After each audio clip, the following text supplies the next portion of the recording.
Hi everyone, this is our final lecture this week, and we are continuing our look at World War II. So far we looked at the start of World War II and mostly the African American experience up to this point. And during this lecture I'm going to focus on the treatment of other minorities during the war, especially the Japanese internment camps.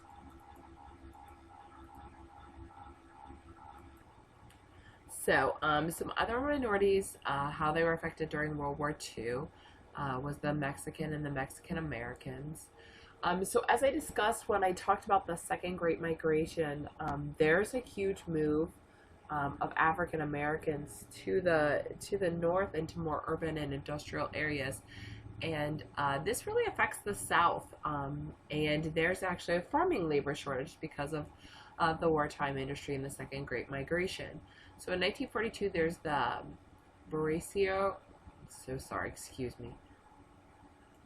As I said, in 1942, there's the Bracero program, and what America talked to Mexico about was providing seasonal workers, and Mexico was concerned that the workers received some kind of protection under the law, and what they said was that if they provided seasonal workers, they would not be used as strike breakers, which had often been the case before, and they could not be drafted in the military. So just because they came here, even if America was deeply in need of servicemen, they were not allowed to draft these seasonal workers.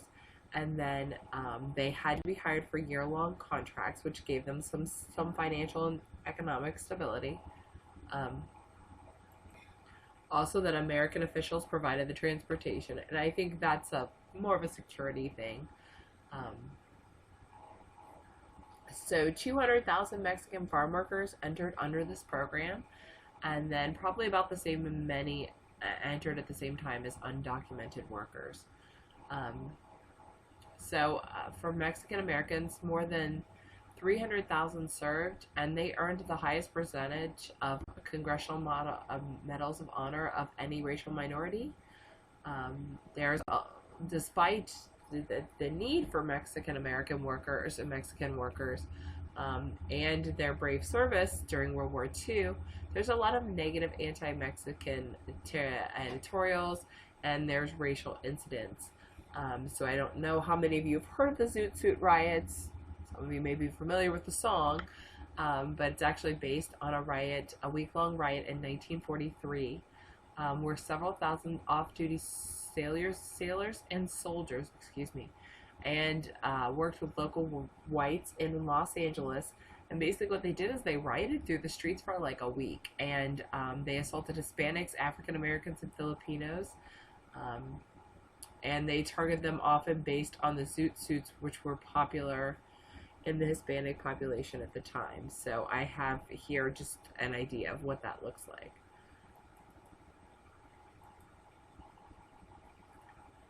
Native Americans, almost one of the highest percentage of the population, almost a third of eligible Native American men served.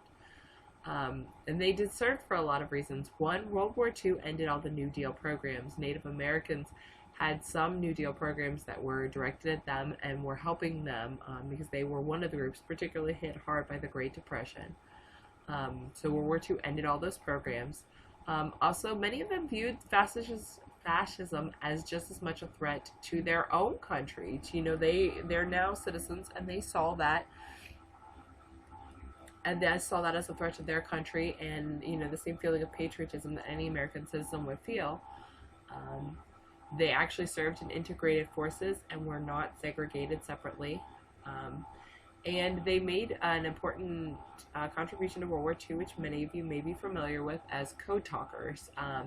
Especially the Navajos were used to encode and decipher messages during World War II.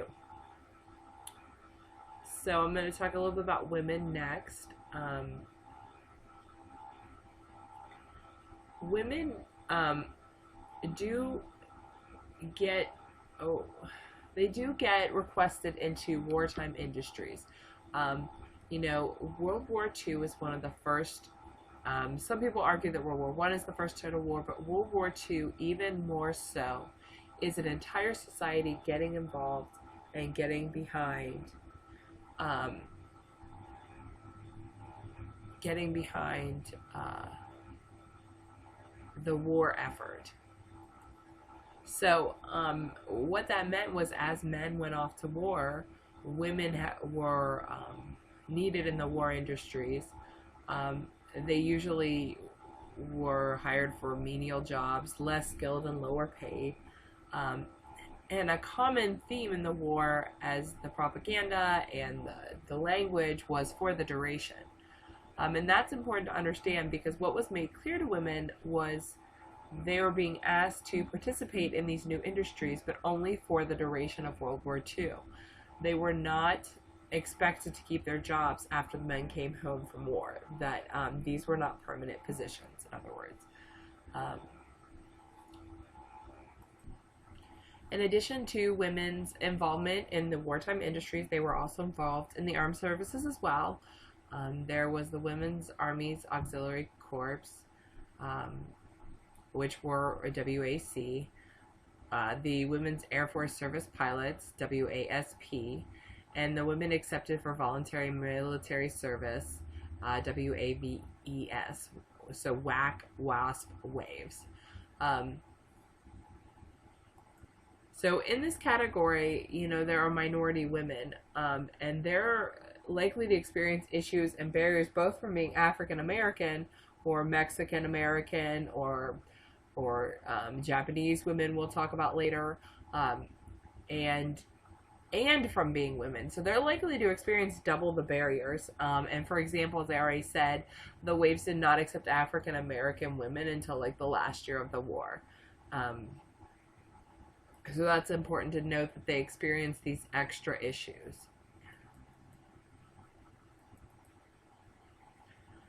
Alright, so then my last group I'm going to talk about is Japanese Americans and the internment camps. And I'm sure that many of you are familiar with Japanese internment camps from your U.S. history classes. So I'm going to go over this. The terms two of the terms that you often see are issei and nisei. And pardon me, my Japanese is not necessarily good, but that's first generation Japanese immigrants and second generation Japanese immigrants. And I just mentioned that because some of the material you'll see them talk about the difference between the two. So I want to make sure that when you're doing your readings, you're clear on that. Before World War II, there is a hostility towards Asian immigrants. It's actually more towards Chinese immigrants before World War II, and with the Japanese invasion of China, there's a lot of anti-Japanese propaganda aimed at the Japanese from the American government that is very sympathetic to the Chinese cause, but it affects Japanese Americans living here too, because there's not always distinctions made. So then after Pearl Harbor, there becomes an even more increased hostility, and that's when we move into the idea of the Japanese internment camps. And I just have two quotes here to give you an idea, because I think that it's hard for us to understand how outspoken and outright this hostility towards Japanese Americans. We're going to talk about some of the percentage of people who were citizens of this country that were treated this way. So the Idaho governor said a good solution to the Jap problem would be to send them all back to Japan, then sink the island. They live like rats, they breathe like rats, and they act like rats.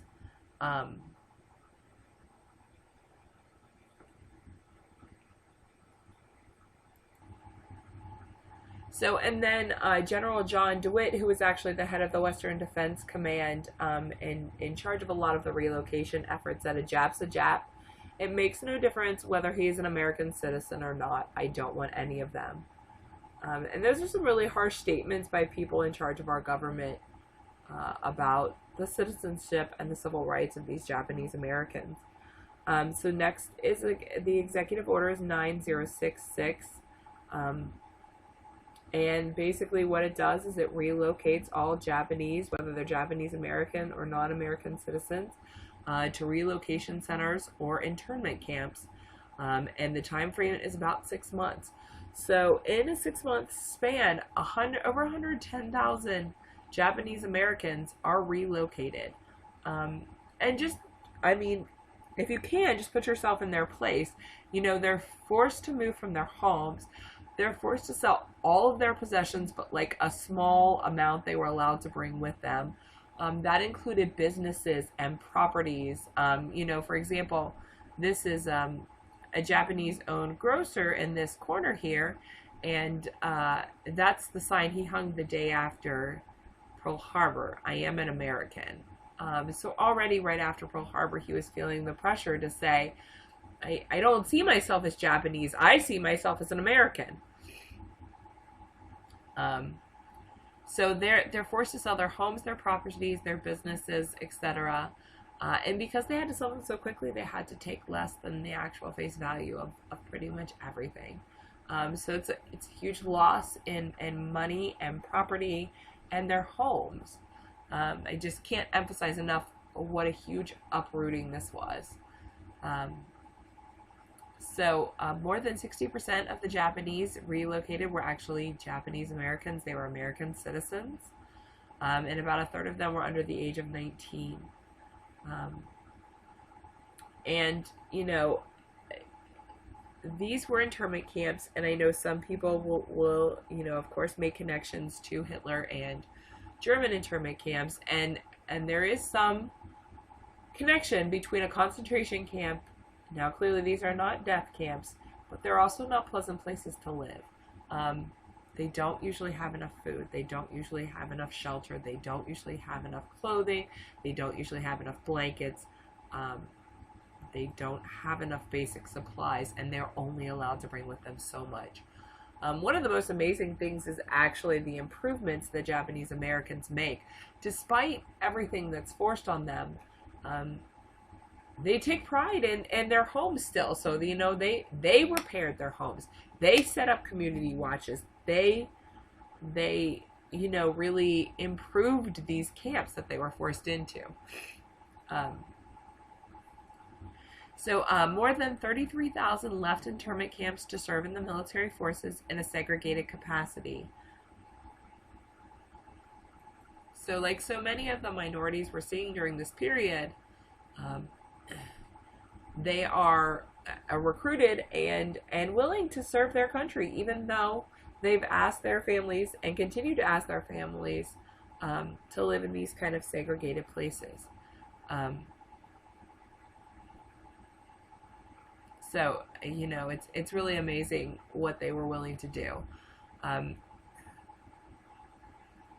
And up until 1983, the American government did not even acknowledge that that the Japanese internment camps were actually an injustice, even though Japanese American citizens had their property and everything removed from them without any due process of the law. And finally, in 1983, there's compensation for 4 years lived in the internment camps.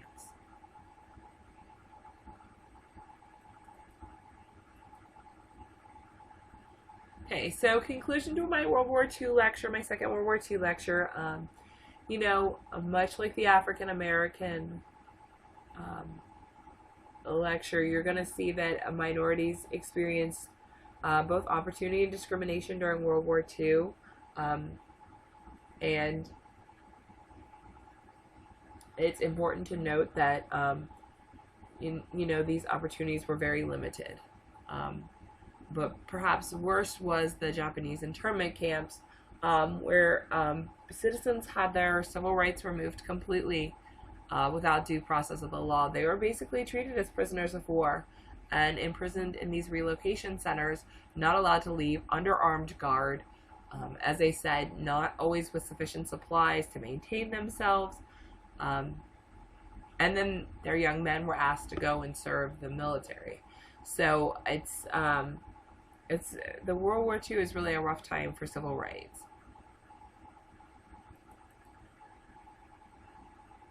Okay, so this is my reference slide. There is a ton of information this week on these groups. So I hope that you guys will check out some of these additional sources and let me know if I can help you with any of the background for World War II or World War I. Thanks, guys. Have a great week.